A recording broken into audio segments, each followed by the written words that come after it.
trying to edit a video. I'm trying to edit a video.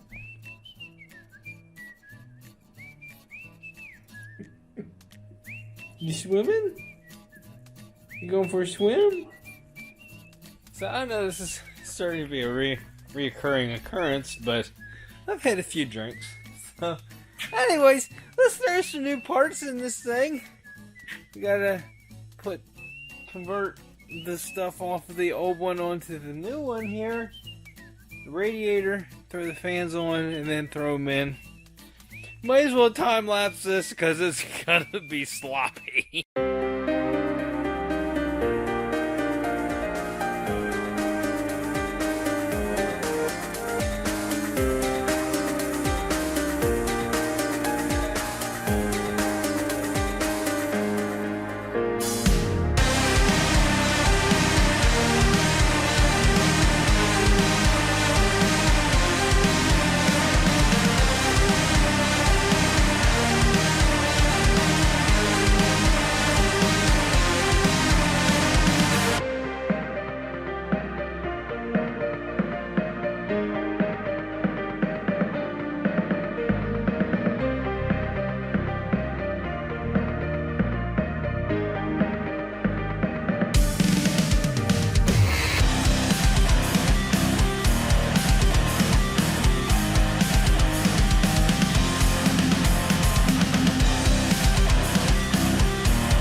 Alright, so now that I got everything hooked up, I'm running a vacuum on the system.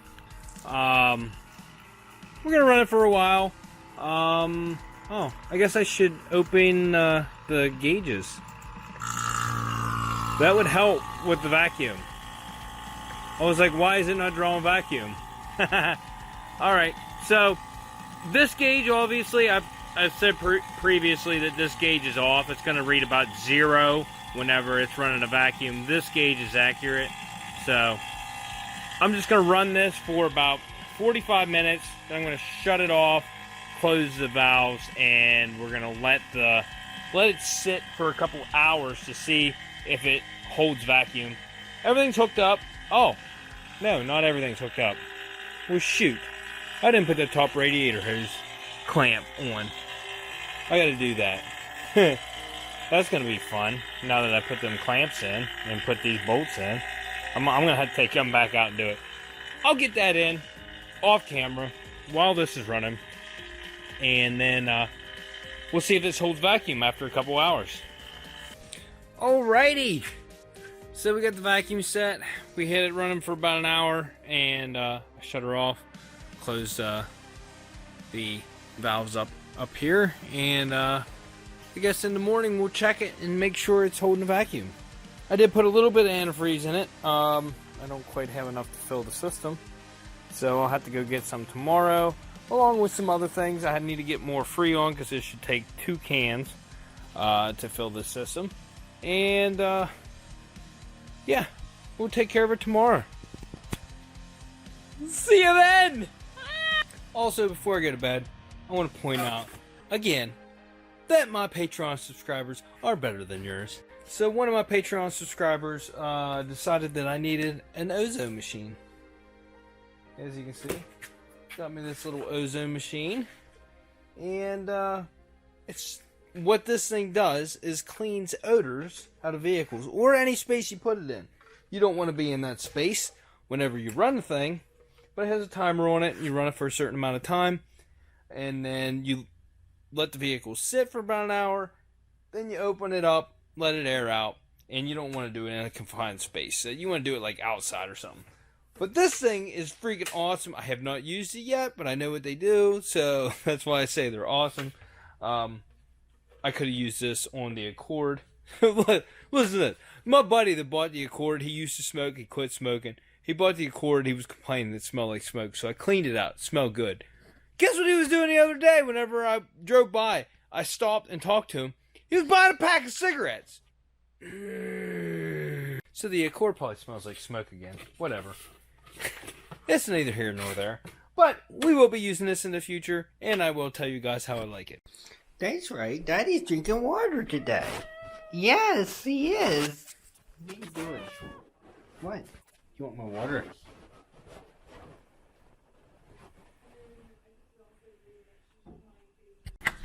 Alright, so I got a bunch of stuff done today. It's already the evening.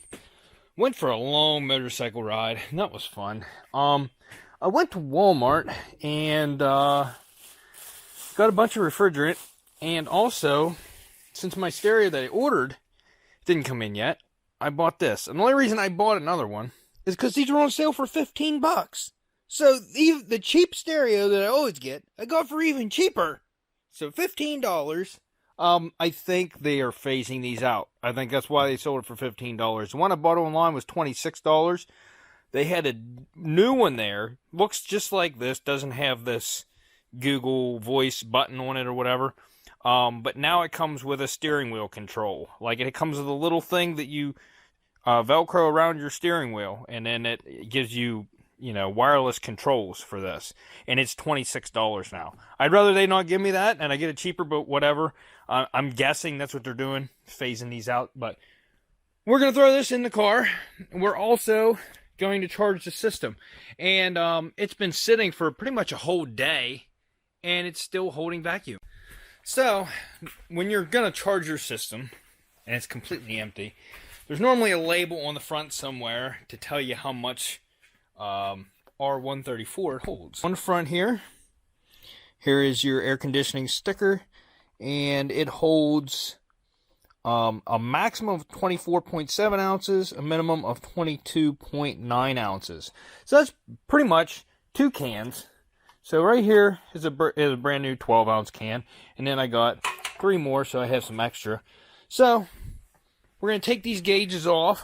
We're going to leave the vacuum in it. So we're going to shut these off so the valves close. And then take these off. We're going to start the car up, put it on full AC, and charge the system.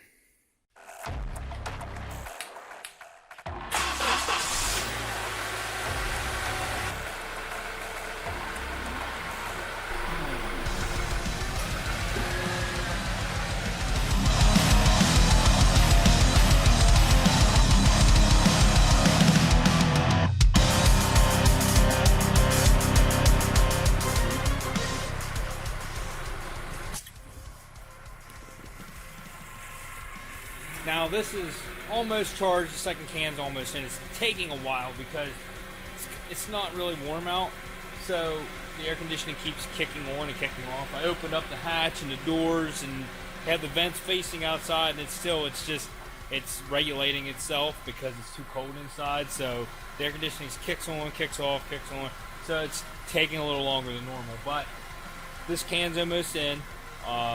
Once it's done, then I'll get into detail on taking that stereo out and putting the new one in. Alright, it was taking forever there at the end, so I revved it up whenever the pump was kicking on. That helped get it into the system. So you can hear she's empty. That's good. So the system's full now. The air conditioning is freezing cold, so that's good. No antifreeze leaks. Topped the antifreeze off and everything. We're gonna have to check it again once it cools down. Make sure we get all the air burped out. I kept checking the temperature gauge, so we're good there. So now, let's get in here on this stereo. So first off, these interior pieces are very tough to get out. This you have to pop out. There is a little notch on this side and on this side. As you can see, that you can get some tools in there. Get yourself some plastic prying tools. In fact, these didn't even work for me. I ended up having to use this, which is a little bit more damaging, but I didn't damage anything. Get on both sides, pop it. Once you get it, then pull it out. Then this centerpiece is, let me remember here right. There's 2 bolts that go up in it back here. There's like one on this side and one on this side, and they're back in. once you get those out, then you need to get your hand in back behind it and pop it out from the backside. And this thing sticks in tight. So now that I put this new stereo in, I need to see if I can get this thing out of here.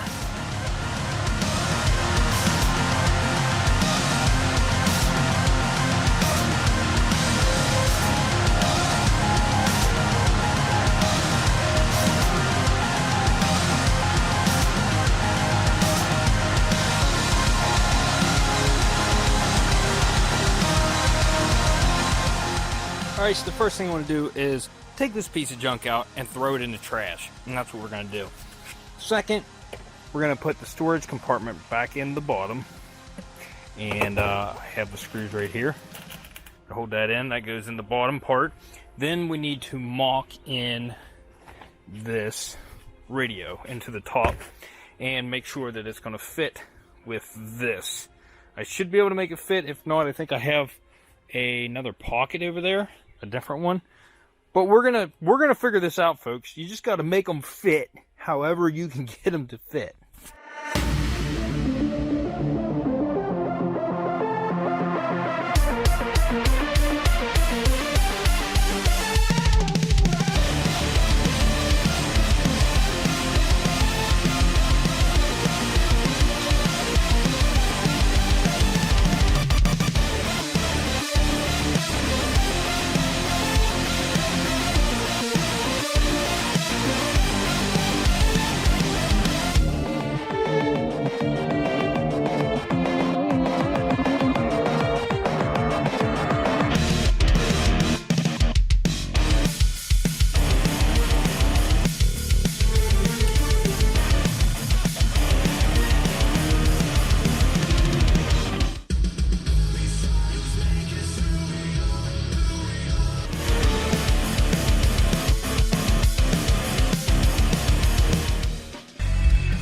Pretty dang good. Now, if I crank the bass up the whole way, this door speaker does sound like it's starting to go out. It's got a little bit of rasp to it, but if you turn the bass down, which this actually has very good bass compared to any other car that I've put one of these in, I normally crank the bass the whole way up and it sounds pretty good. This one, it was too much bass with it the whole way up. So I have it down on like 3, it goes up to 7. And it still sounds really good, and the door speaker is not vibrating. I'm not getting into that. I do have to tear the door apart, so we will look at the speaker. Might be able to do like a quick fix on it. If it's just like a small tear, you can put some silicone on there. That'll sometimes give you a little bit of life out of them. But Boss Audio speakers for $20. I'm not putting them in this, but that would be a good thing to throw in here if you were buying it and you really wanted to jam. Well, folks, that's all I got for you today. It's running good. I'm going to throw a battery tender on this because it seemed to be a little bit low starting up, but looking good. Fancy new parts on there. That looks nice. And then new headlight. Man, it's going to look sharp. Unfortunately, the new bumper I got does have scuffs on it. This isn't it. Probably get it by next weekend. It looks like it has a scuff like right here and right there. And then a bunch across the bottom, which that should cover up.